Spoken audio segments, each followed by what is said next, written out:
A few days ago, I saw Kingdom of the Planet of the Apes in theaters, and this is my spoiler-free review of the movie.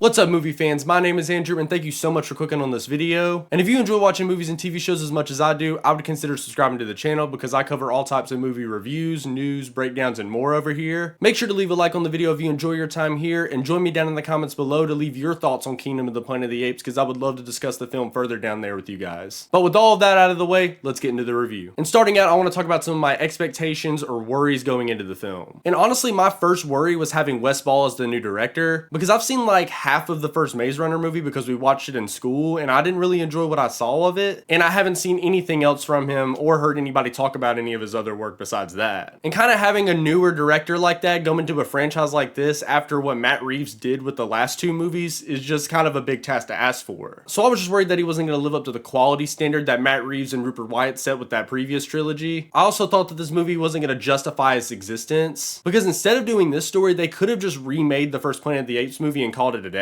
because war kind of left it off in a way to where they could do that if they wanted to. But when the plot synopsis came out that this was 300 years later and it's following a new ape named Noah, and now the fact that they're going to make it a 9-film saga, I just felt like upon announcement that's asking a lot to get back into this world and justify your story within a world that already set up to go into the original. But to go ahead and segue into my positives, I can go ahead and say that all of those worries and concerns were definitely relieved by the time I finished this movie. Because the story that Wes Ball decided to go with was so interesting and thought-provoking in my opinion, and he didn't use Caesar's legacy as a crutch, but more as a tool in his story. But without getting into any spoilers, it's basically a story about what happens when a legacy like Caesar's gets used and manipulated by someone else for their own gain, almost like a dictator of sorts. And most of the characters in the story barely know anything about Caesar because of how far it's set into the future. And I just thought that was an extremely smart way to introduce us back into this world because we know as an audience what happened with Caesar, but some of our main characters don't. So from a story level, I think that this movie definitely justified its existence in the franchise. And it sets up some really interesting things for the future that I won't get into because this is a spoiler-free review, but I'd be open to discuss some theories in the comment section with you guys. And I mentioned them a little bit, but I want to talk about some of the new characters for a little bit. And first up, I want to talk about Noah. And like I slightly touched on earlier when I was talking about the story, I think it was a really smart move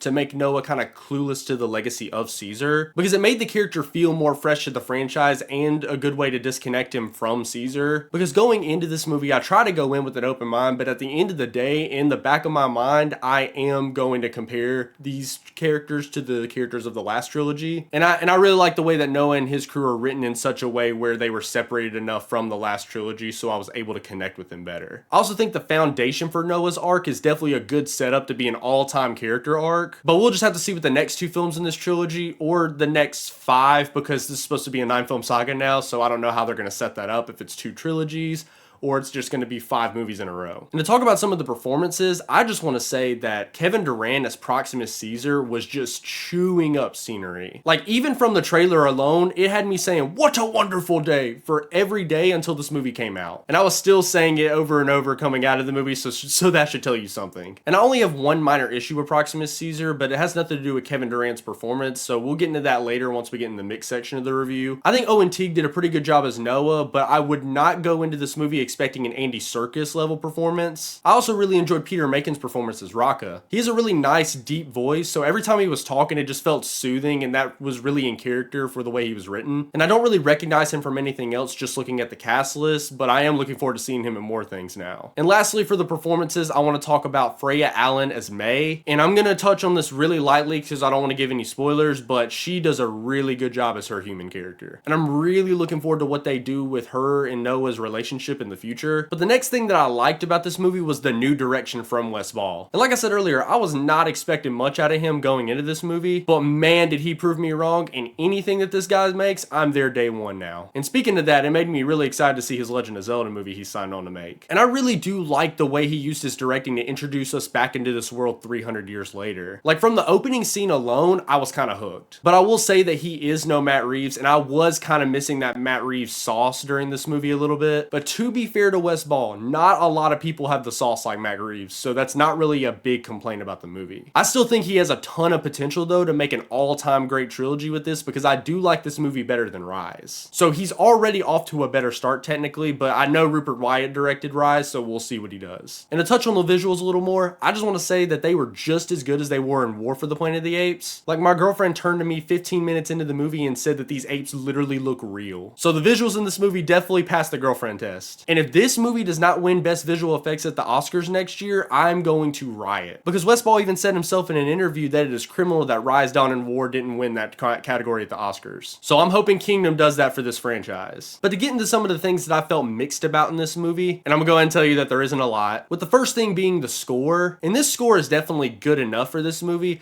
but I definitely think that Michael Giacchino set the bar so high with War that I just don't see anybody living up to that level of quality that he set up. But to be fair, I don't think Michael Giacchino has like missed on a score ever for me, but it's kind of the same thing that I said about Wes Ball living up to what Matt Reeves did. Not a lot of people can make a score like Michael Giacchino, so this is not a big complaint at all. That's why it's in the mix category. But I'm gonna let this new guy cook because he's worked with Wes Ball in the Maze Runner trilogy, so I don't see him getting rid of him, because he might have the potential to make an all-time score that I just have on repeat in the gym. The next thing I want to talk about in the mix category is Proximus Caesar's screen time. And within the story, it makes sense how much screen time he has, but the fact that Kevin Durant had such a good performance, I just couldn't get enough of him. And I felt like if he had more screen time, he could really be up there with Koba as some of the best villains in this franchise. But like I said earlier, this is not a fault on how he's written or Kevin Durant's performance. It's just I wish I had more of Proximus Caesar in the movie, because I think it only would have made the movie better. But now to get into my one negative of the movie, and that's the pacing. I just wish this movie was just a little bit tighter, because this movie is 2.5 hours. And this is kind of further expanding upon the Proximus Caesar thing, because I feel like if you would have cut out most of the fat in the second act of this movie and added more Proximus Caesar into it, it would have been a much better movie. Like, I would even go as far to say as it would probably raise it half a star for me, because I didn't know the runtime going into this movie. I don't know why I didn't check it. That's something I normally do check going into a movie, but I guess I wanted to go in more blind to this. And I really did think that this movie was like 2 hours and 45 minutes by the time we finish. So I feel like if they just would have cut a little bit of fat out of it, it would have been a pretty good decision. And again, that's my only negative, with only 2 things I'm mixed about, so that's pretty impressive on its own. So to give my final thoughts on Kingdom of the Planet of the Apes, I think that this was a great continuation to the franchise and an awesome start to a potential new trilogy. Wes Ball did a good job of taking what Matt Reeves and Rupert Wyatt did with the last trilogy and doing something new and refreshing with his take instead of just copying what they did. I love the foundation that was set up for Noah's character arc, and I think he has the potential to be an all-time great character just like Caesar is. And I'm so excited to see what they do with the next films in this franchise, because I have full confidence that these modern Planet of the Apes movies just can't miss at this point. But with all that being said, that leads me to my overall score of Kingdom of the Planet of the Apes. And I gave the story a 9 out of 10, the characters an 8 out of 10, the acting an 8.5 out of 10, the direction a 7.5 out of 10, the visuals a 10 out of 10, the sound a 7 out of 10, the pacing a 7 out of 10, the emotional value an 8 out of 10, the entertainment value an 8 out of 10. A casual score for just a casual viewer going in is a 7.5 out of 10, which totals out to 80.5 out of 100 points on my rating scale, an 8 out of 10 on a 10 scale, and a 4 out of 5 on a 5 scale. And anyways, guys, if you enjoyed my review of Kingdom of the Planet of the Apes, I would really appreciate it if you subscribe to the channel and turn on notifications so you never miss an upload and just see more content like this. Leave a like on the video if you enjoyed your time here, and make sure to share it with a friend if you think they would enjoy it as well. Make sure to leave your thoughts on Kingdom of the Planet of the Apes down in the comments below. I would love to discuss the film further with you guys. And as always, guys, it's been Noezone.